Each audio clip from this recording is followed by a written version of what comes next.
Josh, Tennessee Gun Room here today. I want to talk to you about the 5 things that I think every new gun owner should know when they buy their first firearm. If you've been in guns for a while, or even if you've watched a bunch of videos, I'm sure a lot of these are probably going to be things that you've already heard. This is really just my opinion. Like it, don't like it. I mean, it's kind of opinions, right? We all have them. Anyway, I'll get right into it today. First off, if you're thinking about buying your first gun, best decision you ever made. Second thing is you're looking for advice. It's probably the next best decision you ever made. However, a lot of people's advice online isn't the best. Could be my advice, might not be the best. So just watch a bunch of different videos online if this is your first time getting into firearms of any kind. I like to take advice from this person, that person, and put it all together and come up with what I think works best for me. Either way, we'll jump right into it. My opinion, the very first thing you need to know is keep your booger hook off the bang switch.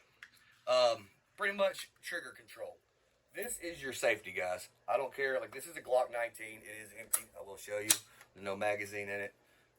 This is a Glock 19. This gun does not have a safety. A lot of guns do have safeties. I know a lot of first-time gun owners want a gun with a safety. Regardless of whether or not your gun has a safety, this is your safety. As long as you keep everything, I say your finger, but anything, everything, out of the trigger guard, you will be okay. This gun will not fire. Even if there was a magazine here that was chambered, it will not fire. Guns have multiple internal safeties that keep them from firing. So, my opinion, the most important rule that there is to firearms, whether it be pistols, shotguns, rifles, whatever, is trigger discipline. Keep your booger hook off the bang switch, and you'll be okay. Number 2 kind of goes with number 1, and that is treat every firearm as if it is loaded. Biggest thing I guess would say with this, if you're new to the gun world, there's probably going to be a lot of people, you're talking about guns, getting into guns, wanting to hand you their gun. Here, check this out. They may be drawing down their holster. Here, take a look at this. Don't assume that that person has emptied that gun does not have a live round in it. Any gun, if it's laying on the table, even if it's yours, don't assume that I think I cleared the round, so we should be good. Treat every gun as if it is loaded. Always, always, always visually check your gun. If it's your gun, a gun somebody hands it to you. When I go to the gun store and the clerks at the gun store pull the gun out, they always check it and they'll hand it to me. First thing I do right in return, and it's not any disrespect to them, is I check the weapon to make sure it's clear. Because if something happens and you fire that gun accidentally, on purpose, it doesn't matter. You are tied to that round. If that gun goes off, it's on you. Always treat every gun as if it's loaded and keep your booger hook off the bang switch and you will be okay. The third thing that I have to say, and this a lot of people probably won't agree with, but just my opinion, is find the gun that works for you. A lot of people online will tell you, oh, you have to, buy a Glock 19, buy a Glock 17, buy a Glock 43X, or you have to have, a SIG P320, or you have to have a Staccato. Look, we're not all on the same budget. I get it. When I started with guns, I was on a really low-end budget. My first gun that I ever bought was a Smith & Wesson Sigma SD40 VE. That was the first gun that I ever bought. I think I paid $350 for it at the time, give or take. It was years ago. Trigger pull was horrible. Other than that, I didn't have any complaints out of the gun. Now, I will say I shot the crap out of that gun and never had any issues out of it, except for the fact that it did have I think it was like an 8-pound trigger pull. The plus side to it was when I switched up guns, and then ended up with Glocks, even a stock Glock trigger that everybody knows isn't the best straight out of the box, it felt amazing because I started with, the lower end gun that did have the hard trigger pull. With that being said, I've also carried things like Kel-Tecs, PP11s, which was also a great gun, Burst of Thunders. Don't let somebody tell you that you have to have a $600 or $700 gun to start out, or you're nothing. No, you got to have a Glock, or I wouldn't carry anything other than a Glock. Look, I love Glocks. I do, obviously. I mean, I have Glocks here, I have Glocks there. I've got Glocks in my safe. I have a buttload of money tied up in this Glock 17. Um, you don't have to have a Glock. That's what everybody says. Find what's in your budget. I will say try to get the best bang for your buck. Look, if all you got is $200 and I mean, you can get a high point for $200. Would I carry a high point? I have never carried a high point.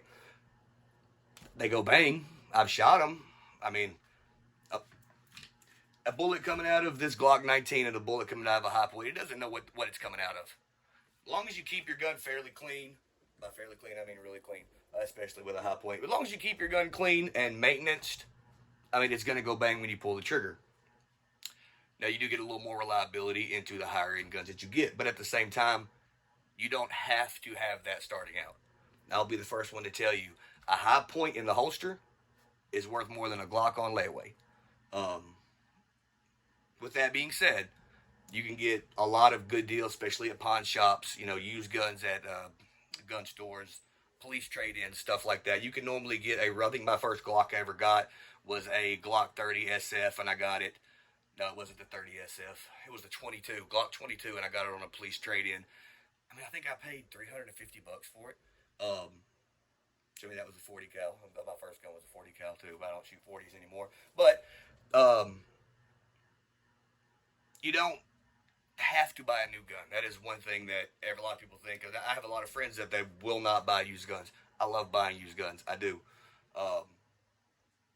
But you can find a good deal on a gun. Now, with that being said, I'm not going back, once again, I'm not preaching on you have to buy a police trade that's a Glock. I mean, they have plenty of others.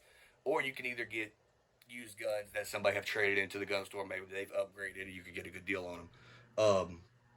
That's probably going to be the biggest thing that I get grief for is telling people, you don't have to have a $500 or $600 gun, but you don't. For years, I carried guns that were sub $300. I mean, I've carried guns that were $200. They all did the job. I mean, they taught me where I needed to be to get to where I am now. I'm not going to say I'm a pro by any means, but I do shoot fairly decent. I do shoot thousands of rounds a year, normally 1,000 rounds or so, at least a month. But with that being said, find your budget, figure out what works. Find a gun, a caliber that's going to work for you. You may not want a 45, or you may not want a 9, you may want a 45. Find what's going to work for you and go with that. A lot of gun stores, most gun stores that have gun ranges anyway, they'll let you rent guns. They'll have guns you can rent. Go in there and rent a couple of different guns. I think my local range is like $15 to rent a gun. Go in there and try a couple different guns out and see what you can handle. I'm not going to tell you that you need to buy, a 44 Magnum for your first gun. I would not advise anybody to do that. So just go find what works for you. What works for me may not work for you. So find the gun that works for you and the caliber that works for you and the price range that works for you and get it. And that's going to take me to number 4, which is practice with your gun. Okay. Shoot your gun. I have a friend. I'm not going to say his name. He'll know who he is when he watches this video. And if he doesn't tell me anything about this, I'll know he didn't watch my video. He bought a gun a couple times, and now he's been, he was carrying it for a couple months. And I'm like, hey man, how'd you like the way the gun shot? Oh, I haven't shot it yet. Me personally, I will never carry a gun that I haven't shot. Guns are man-made. Anything man-made can fail. I bought a Glock 26 one time, took it to the range, and I fired it, and the trigger stayed to the rear. It never reset. Racked it back, thought maybe I was doing something, fired it, trigger stayed to the rear. I've seen a Kimber in a gun store. The front sight was on backwards. If y'all watch Eric on Iraq Veteran 8888, he talks about having a friend who bought a gun brand new at a gun store, and he took it home, they fired it, and it was missing the whole guy rod for the spring mechanism. They're man-made. Things happen. Don't just assume, because it's a gun, it's going to work. You don't know that. I mean, how many times have you bought something from Walmart, took it home, it's been brand new, and you open it, it's broke. Things happen. You might have got a Friday gun. You might have got a gun that was made on a Friday, and they were just trying to get out of there. It might be missing a part. Could have a part in backwards. Anything. Something could have broken on it. Make sure your gun functions before you take it on your body and take it out in the world. to carry to protect you and your loved ones. I mean, that to me, that's a big thing. Is if this is what I'm using to protect my kid's life in public, I want to know that if I need this to work, it's going to work. I have put probably 5,000 rounds of this gun. I've broken the firing pin twice. I've broken the slide stop once. I've had to replace the parts. I put a lot of rounds downrange with this gun. This isn't even my gun anymore. This is the gun my wife carries now. It was the gun that I carried. But I want to know that when I go out in public, that it's going to work. That for sure, if somebody attacks me, I can defend myself, my family, my loved ones with the weapon I have. Make sure your gun functions as it should. On that same note, get some practice with your gun. They say the average self-defense scenario statistics, I want to say it's within like 5 to 15 yards. Don't go out there and try to be John Wick, set the target up, all the way out the end of the range, however far that range is going to be. Start small. You're going to get in the gun range, and the guy beside you is, he may be USPSA shooter, you don't know. And, he may be real life John Wick, and he may have the target down, at, 50 yards, and has his 1911, and he's putting groupings the size of a quarter. I mean, you don't have to compete with him. You're not competing with anybody there. You're there to learn. If anything, put your target up on, 5 yards, 10 yards, 8 yards, and practice. And if you're not doing it, if anything, ask the guy that's shooting all the way down the range and got the quarter-size grouping if he can look at you and tell you what you're doing wrong. Guess what? It happens to me a lot at the range. I don't mind helping. Most of the guys there will not mind showing you what you need to do. However, with that being said, don't be in your range shooting and come out of your range and say, hey guy, will you help me? Don't do that. Leave your gun in your range, drop your mag, open it, make sure it's empty, lay it down, walk over there, wait for him to quit shooting. When he quits shooting, he's going to step back and look around. Hey, sir, can I ask you a question? It's gun range etiquette. Don't walk up and, you don't know who's going through what. Don't walk up on a range while somebody's shooting, tap them on the shoulder. Yeah, hey man, don't do that.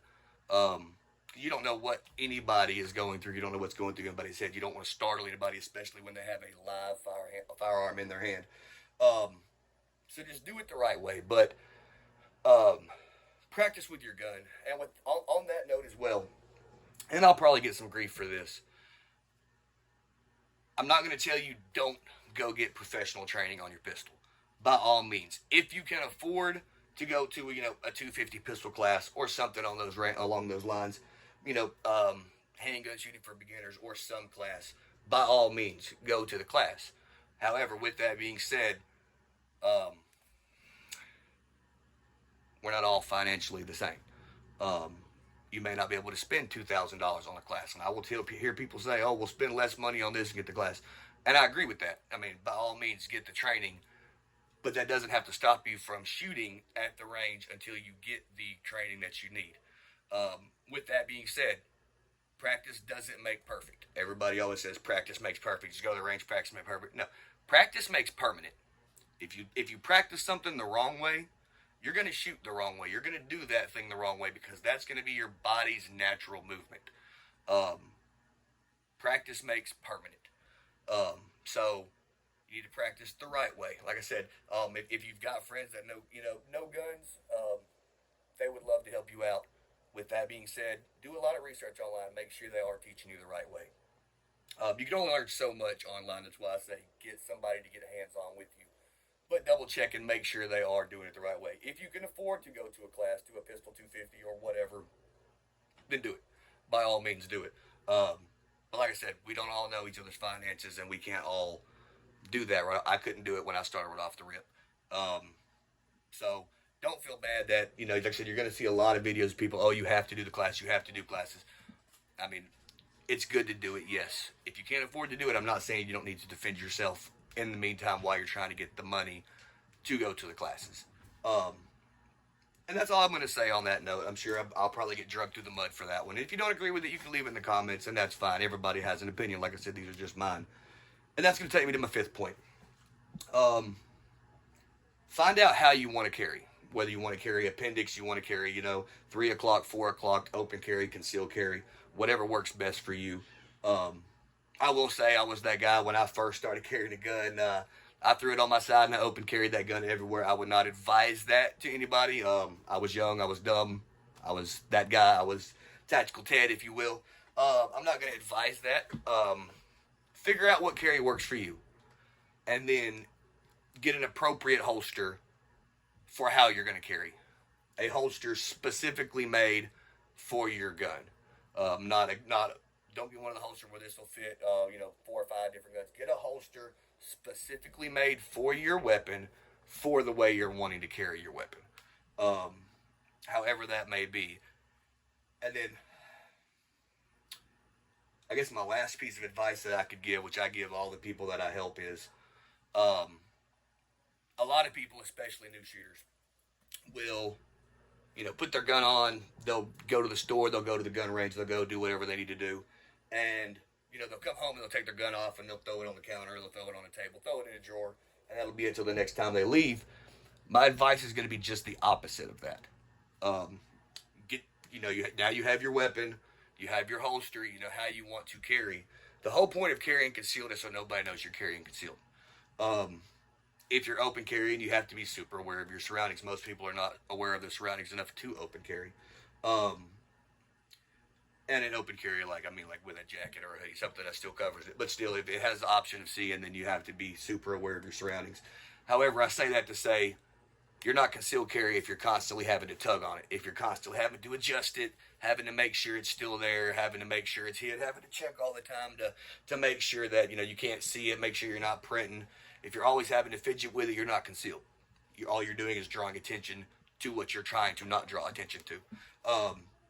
So what my advice is, get your weapon in your holster, preferably empty, at your house, and wear your gun around the house until you get comfortable with it. Until you can wear that gun around your home and you notice that you're not fidgeting with it, you're not having to adjust it every time you move, or when you forget that you have it on, that's when you're ready to carry it out in public. And I hate to say it that way because a lot of people are going to be like, oh, so you're saying I can buy a gun, but I don't carry it in public.